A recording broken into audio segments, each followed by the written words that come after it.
Ed, apa filmnya udah dimulai? Belum, Tot. Sebentar lagi. Aku sudah siap nonton Ada Apa Gorengan. Gerangan, dimarahin nanti.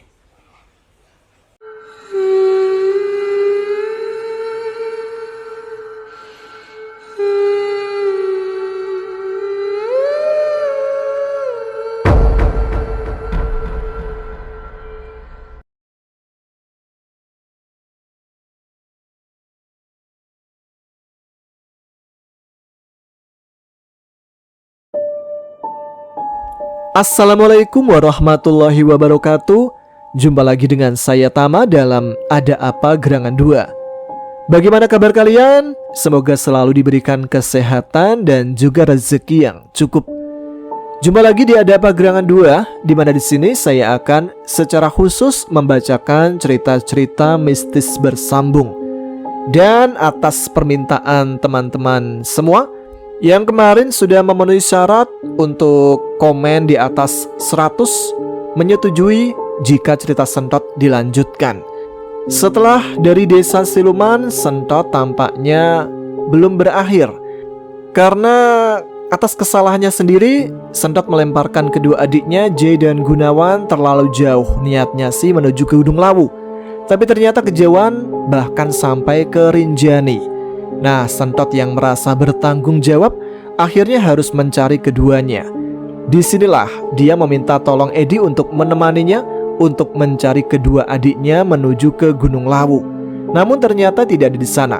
Dan akhirnya perjalanan pun dimulai menuju ke arah timur berdasarkan petunjuk dari seorang kakek penjaga kabut. Mereka pun harus mendaki ke Gunung Arjuna untuk mencari dua adiknya. Seperti apa cerita lengkapnya? Langsung saja kita simak. Teman-teman, Ada Apa Gerangan?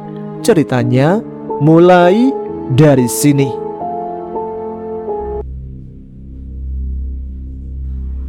Pagi itu, kabut tipis masih menyelimuti kaki Gunung Lawu ketika Sentot dan Edi bersiap turun ke bawah. Mereka tak menemukan Jay dan Gunawan di goa. Dan petunjuk dari penjaga kabut hanya satu: carilah ke arah timur. Sebuah petunjuk yang didapat dari seorang lelaki tua yang disebut oleh Wahyudi sebagai sang penjaga kabut. Padahal sebenarnya itu adalah seorang kakek pencari kayu bakar yang tersesat karena pandangannya terbatas akibat kabut pekat. Tapi Wahyudi dengan percaya diri menyebutnya sang penjaga kabut.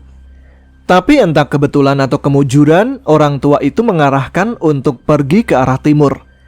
Edi menyadari satu hal: timur dari sini itu bisa berarti Gunung Arjuna. Sentot mengangguk pelan sambil menggigit semangka sisa dari warung pos 3. Arjuna ya? Wah, berarti kita bakal naik gunung lagi dong. Tapi di sana ada telur rebus nggak, Ed? Edi menghela nafas. Itu yang kamu pikirin, Tot. Daripada mikirin Mbah Temon. Maksudku, harusnya kamu pikirin di mana Jay dan Gunawan. Apakah benar di Gunung Arjuna? Kalau itu nggak perlu kita pikirin, Ed. Kelamaan, kita langsung berangkat aja. Mulut licinmu itu lama-lama pinter bersilat lidah. Tak butuh waktu lama, mereka kembali bersiap. Motor tua Edi dinyalakan lagi, dengan Sentot yang duduk di belakang sambil membawa ransel yang isinya tidak lain baju ganti, bekal, dan plastik isi telur rebus. Di tengah perjalanan, Sentot menatap ke arah barat. Ed, kalau Jay dan Gunawan beneran hilang di Arjuna, berarti kita harus siap. Bisa jadi kita nggak cuma mendaki, tapi juga masuk ke wilayah yang bukan buat manusia biasa. Edi menjawab lirih. Maksudmu, kita bakal ketemu makhluk aneh-aneh lagi? Sentot tersenyum, lalu berkata dengan nada sok bijak. Tidak ada yang lebih aneh dari aku, Ed. Tumben, sadar diri. Iyalah, Ed, masa pingsan diri? Alah, terserahmu lah. Hujan deras mengguyur jalanan Kabupaten Malang. Langit mendung menggantung berat, seolah menandakan bahwa perjalanan Edi dan Sentot kali ini bukan sekedar pendakian biasa. Motor tua Edi melaju pelan menembus hujan, dan saat petir menyambar tidak jauh dari depan, Edi spontan menepi ke sebuah gubuk tua di pinggir jalan. "Tot, kita berteduh dulu," ujar Edi sambil memarkir motor. "Ngapain berteduh? Orang cuma hujan air." "Terus kalau bukan air, hujan apa? Hujan meteor." "Ngeri banget omonganmu." Mereka duduk berdesakan di gubuk kecil itu. Sentot membuka cemilan dari kantongnya, keripik pisang dan satu bungkus arem-arem yang masih utuh. Hujan turun lebat, kabut tipis mulai turun ke jalan, dan suasana terasa seperti bukan di dunia nyata. Tiba-tiba dari arah belakang terdengar suara batuk tua.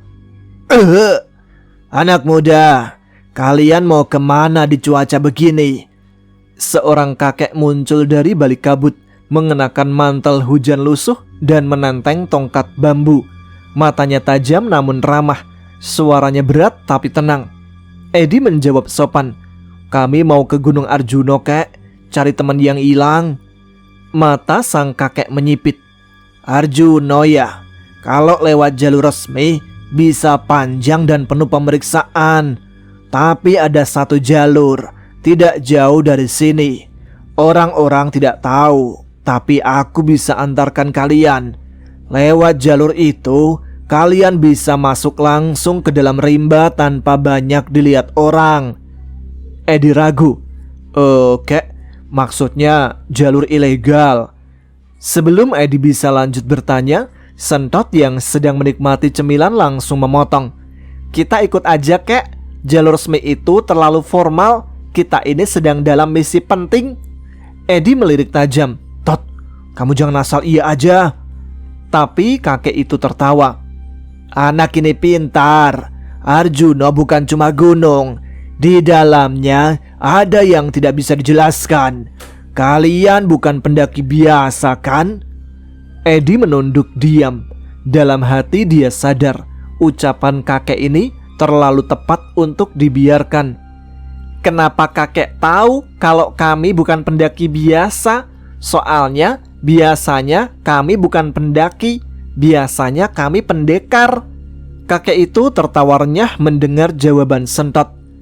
"Kalau pendekar, mana senjatamu?" "Aku tak butuh senjata, kek. Aku cuma butuh kehangatan." Spontan Edi mendelik ke arah Sentot. Begitu hujan mereda, mereka bertiga pun menaiki motor tua Edi, bonceng 3, dengan Sentot di tengah dan kakek di belakang, memegangi tongkatnya erat-erat sambil tertawa pelan. "Ke desa tua di kaki gunung ya. Dari sana kalian akan lihat pintu rimba yang jarang disentuh manusia." Langit jingga mulai merunduk ketika motor tua Edi meliuk pelan di jalan tanah yang mulai becek.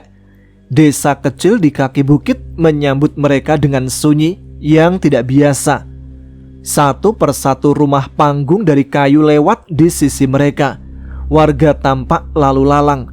Ada yang membawa cangkul, ada pula yang memikul keranjang penuh singkong. Tapi anehnya, tidak satu pun dari mereka membalas sapaan Edi. "Permisi, kek, kami numpang lewat ya," ujar Edi sopan sambil menganggukkan kepala ke salah satu bapak-bapak tua yang lewat. Tapi bapak itu hanya berjalan terus, matanya menerawang kosong seperti tidak melihat Edi sama sekali.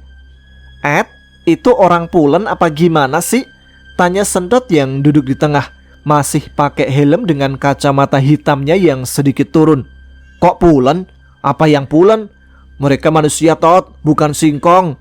"Itu telinganya nggak denger. Tuli, kenapa jauh banget jadi pulen?" "Iya, Ed, kenapa ya?" "Nggak tahu, Tot. Tadi aku sapa juga. Nih, yang itu juga," kata Edi sambil melambaikan tangan ke arah dua ibu-ibu yang membawa hasil kebun.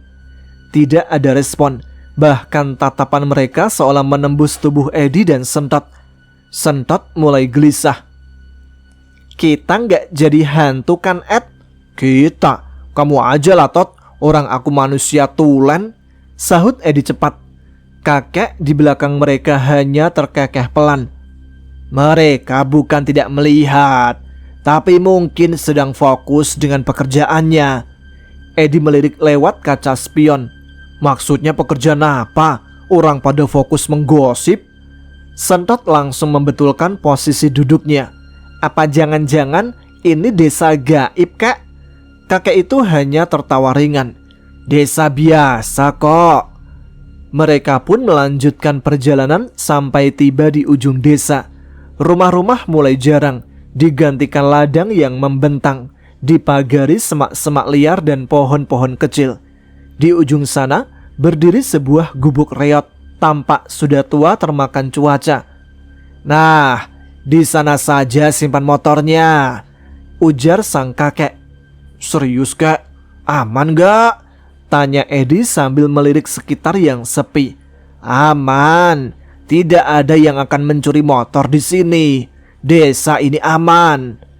Sentot turun duluan, membuka helmnya dan menggantungnya di stang motor. Aku percaya, Ed, ini motor tua, gak bakal laku juga dijual. Top, kalau ngomong suka gak pakai rem. Edi membalas kesal. Setelah memarkir motor dan memastikan motor tertutup, mereka bertiga lanjut berjalan kaki, menyusuri pematang ladang. Langkah-langkah mereka makin pelan karena jalur mulai menanjak menuju bukit yang mulai menggelap. Angin berhembus dingin, suara jangkrik bercampur desir dedaunan. Tidak lama, mereka sampai di batas ladang dan hutan. Di sana berdiri sebuah gubuk kayu dengan atap dari daun rumbia.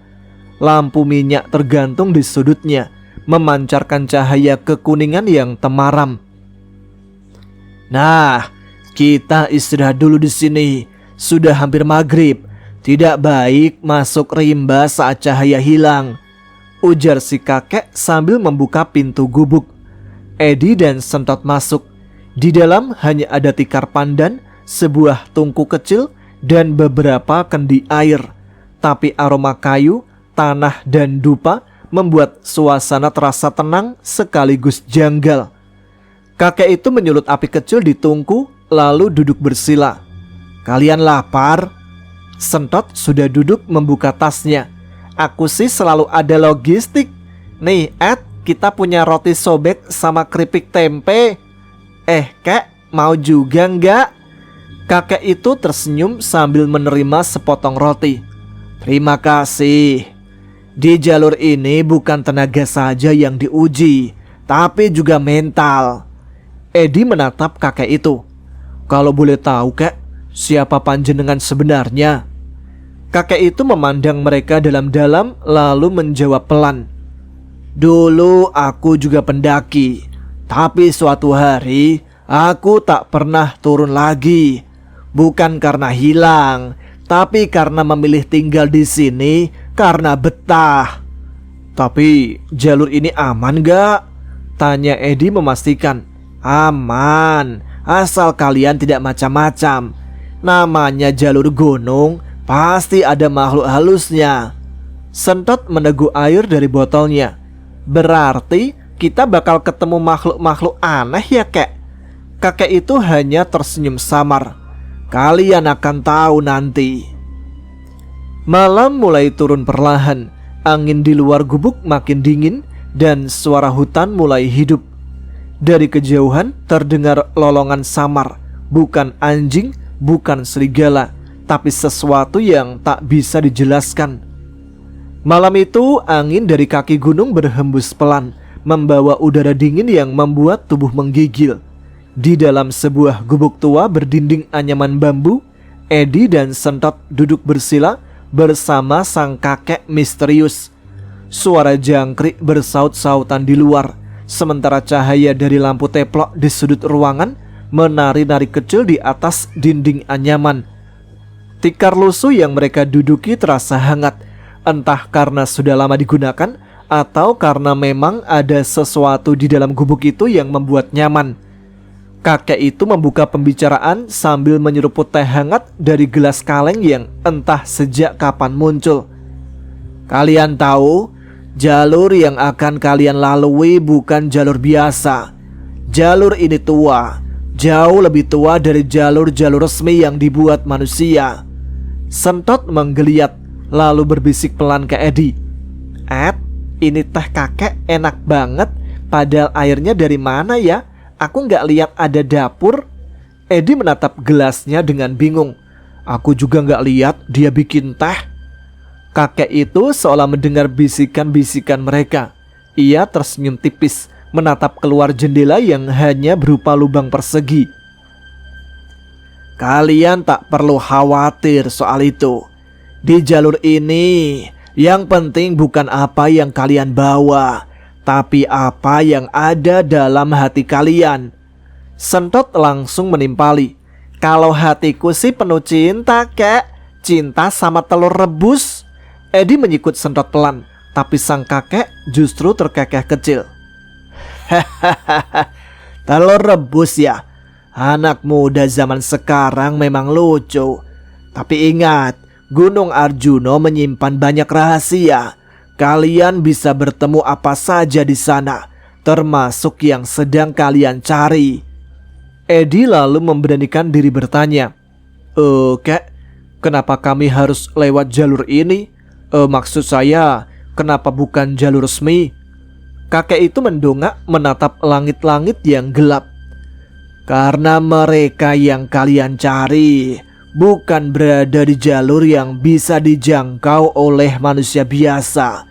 Hanya jalur ini satu-satunya yang bisa membawa kalian ke tempat yang kalian tuju." Edi kaget. Kakek itu seolah tahu tentang apa yang mereka cari. Padahal Edi dan Sentot tak pernah mengatakan mereka akan mencari dua ular siluman kocak yang tersesat. Sentot tampak mulai mengantuk, tapi dia masih sempat bertanya, "Tapi Kek, orang-orang desa tadi kenapa nggak nyapa kita ya? Apa karena kita bonceng tiga kayak cabe-cabean? Atau karena helmku menutup muka?" Kakek itu menatap Sentot dengan mata tajam. "Karena mereka tak melihat kalian. Bersamaku, kalian berjalan di antara dua dunia." Suasana jadi sedikit hening. Edi menelan ludah pelan, menyadari bahwa sejak awal ini bukan perjalanan biasa.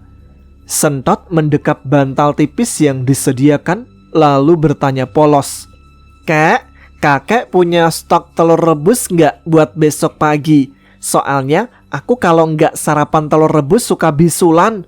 "Apa nggak kebalik, Tot? Kebanyakan telur yang bikin bisulan." Kakek tertawa pelan. "Kakek tidak ada telur di sini. Ada juga telur semut." Setelah itu mereka bertiga pun berbaring di atas tikar. Edi masih setengah ragu, tapi lelah sudah mengambil alih tubuhnya. Sedangkan Sentot langsung terlelap, dengan mulut sedikit terbuka dan tangan masih memeluk helmnya seperti boneka. Kakek itu tetap duduk bersila, matanya memandang ke arah hutan yang gelap, seolah bisa melihat sesuatu yang tidak bisa dilihat oleh dua anak manusia yang sedang tidur di sampingnya. Malam mulai larut, kabut tipis menyelimuti hutan di luar gubuk. Sementara suara dedaunan bergesek pelan seperti bisikan yang tidak dimengerti.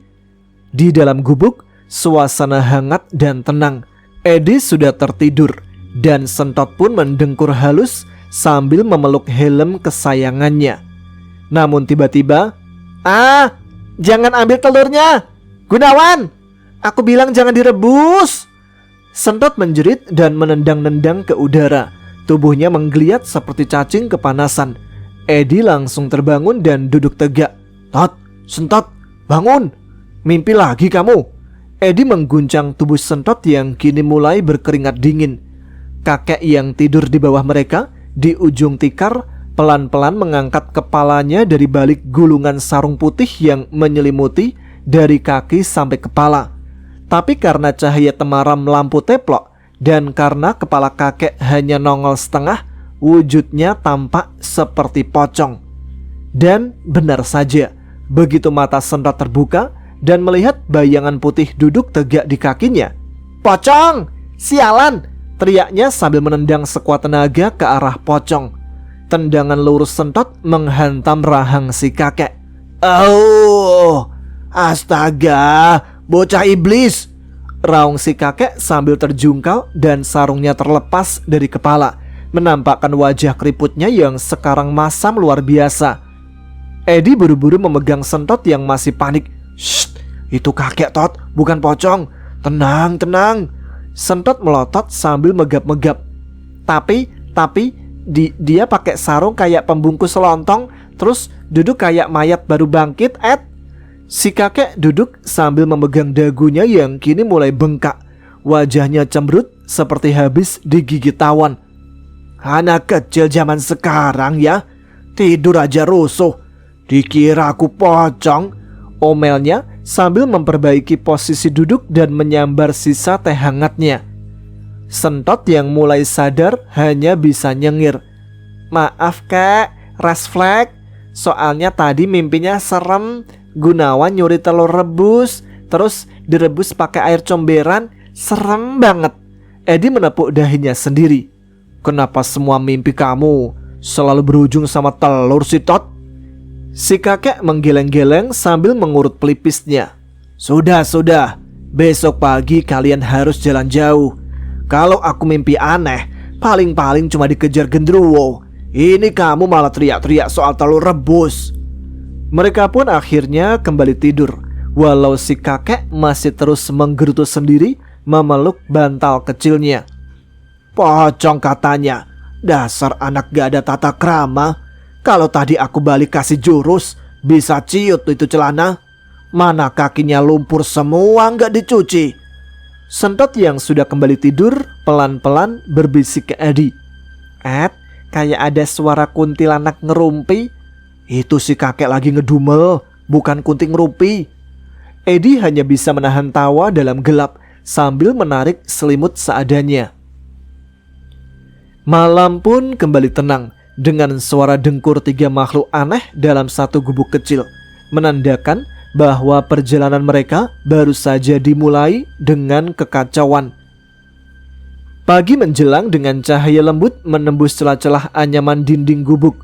Burung-burung kecil mulai bersaut-sautan di kejauhan. Di dalam gubuk udara masih dingin dan Sentot terbangun dalam udara dingin. Anak kecil itu duduk termenung sambil mengucak matanya, lalu mengedarkan pandangan. Edi masih meringkuk di pojok tertutup sarung. Tapi anehnya, tempat tidur si kakek kosong. Tidak ada. Yang ada hanya seekor kadal kecil bertengger di atas sarung putih yang berantakan di atas tikar. Sentot membelalak. "Hah?" Dia langsung melompat dan berteriak sambil menunjuk ke arah kadal itu. "Ed, bangun Ed, gawat! Si kakek itu siluman kadal ternyata."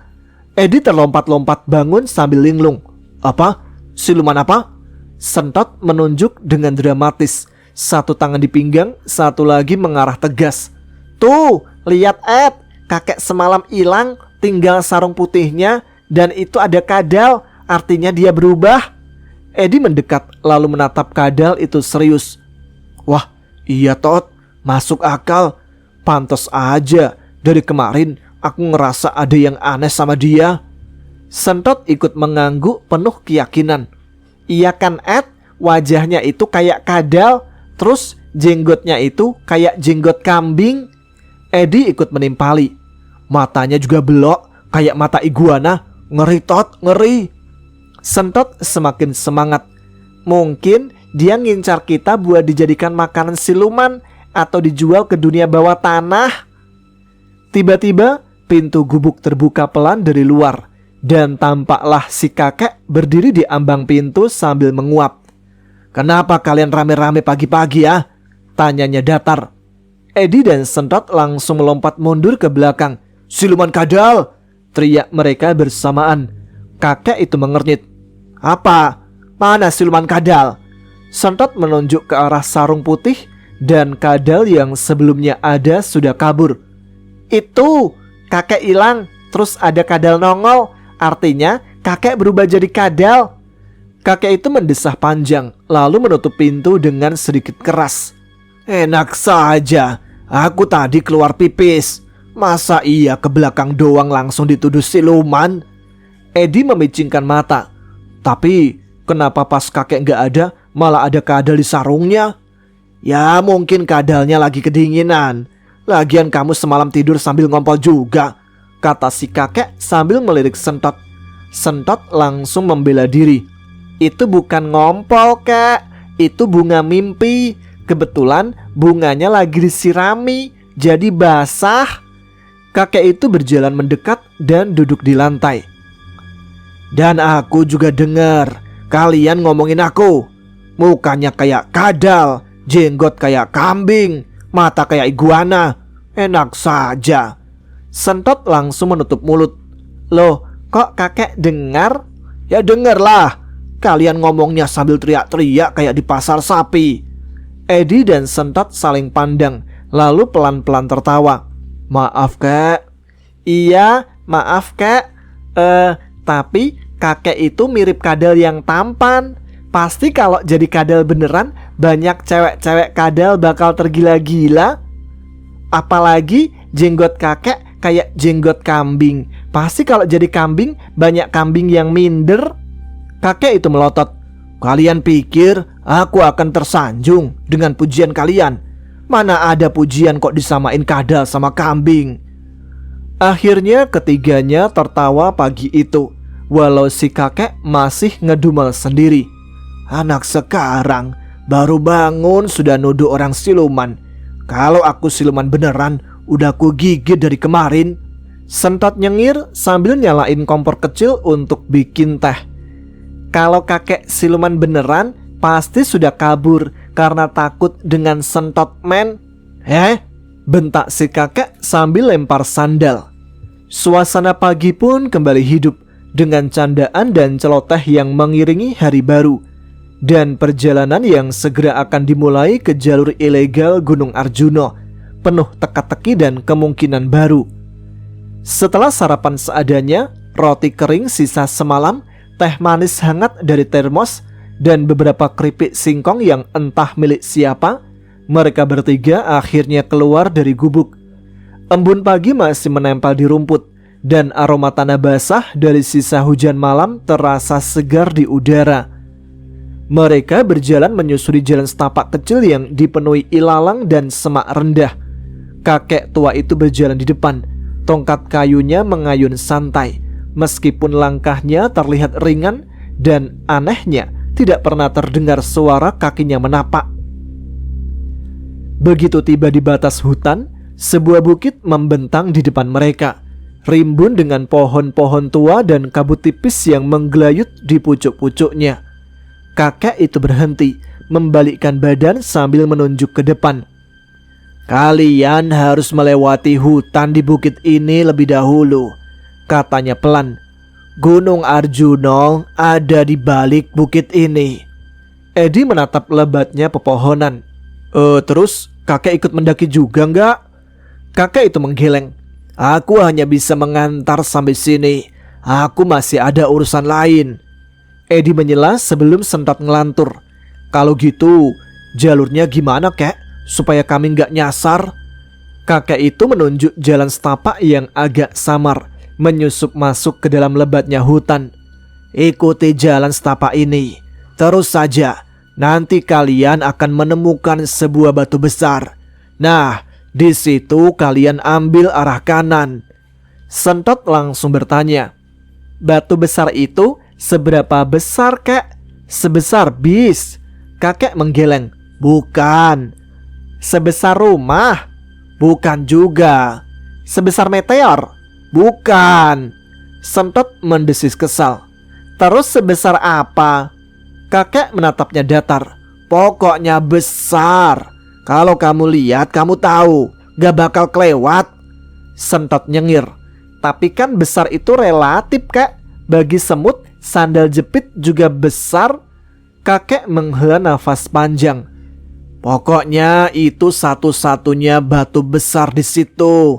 Kamu gak akan salah lihat. Edi mengangguk. Setelah batu itu ke kanan, terus ikuti jalur itu ya, Kek? Kakek itu mengangguk. Ya, jangan belok-belok. Tetap di jalur. Jangan peduli kalau dengar suara aneh atau lihat bayangan aneh. Sentot langsung menegang.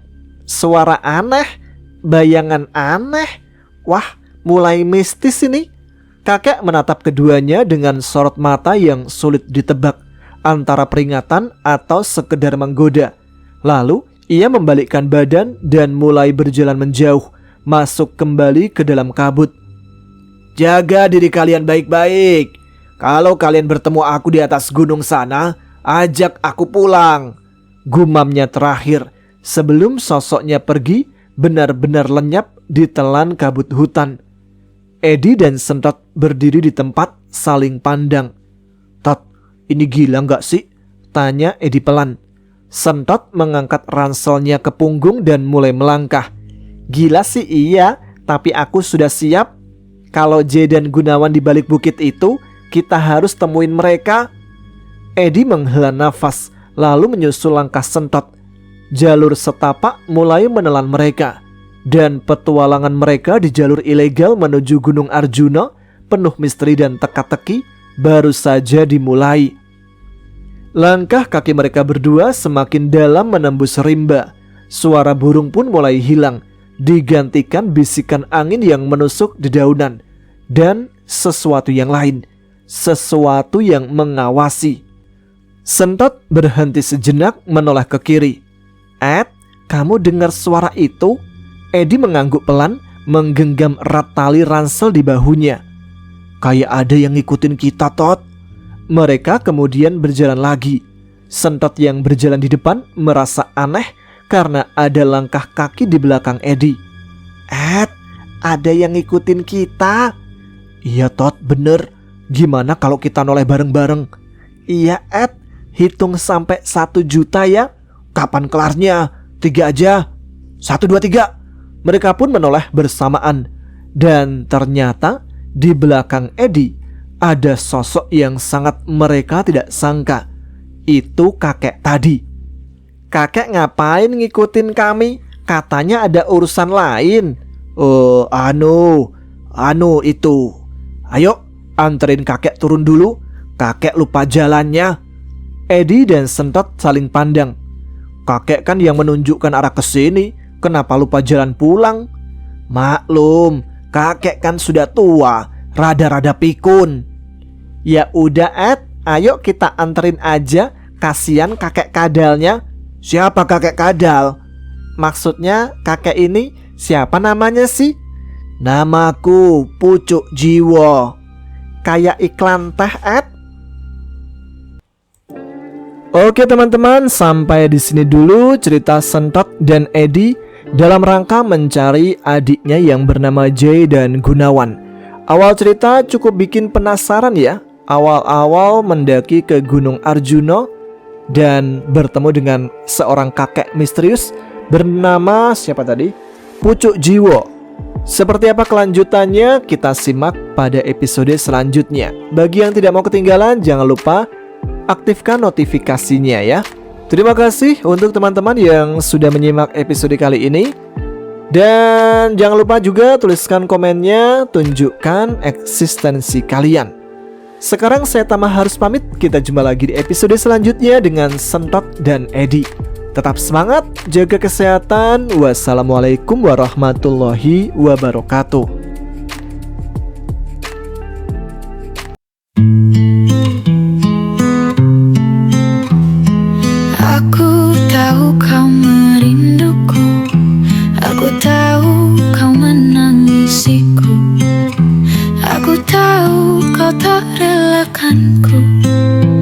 Aku sama namun hanya membisu. Gaun putih ini perlahan memerah seiring ku tak tentu arah. Gaun putih ini perlahan lusuh seiring kau dan aku jauh. Di jalan ini, di antara ilalang tinggi kau pernah membawa diri ini. Di jalan ini pula tubuhku merebah berdarah mati dan mereka lari.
antara ilalang tinggi kau pernah membawa diri ini. Di jalan ini pula tubuhku merebah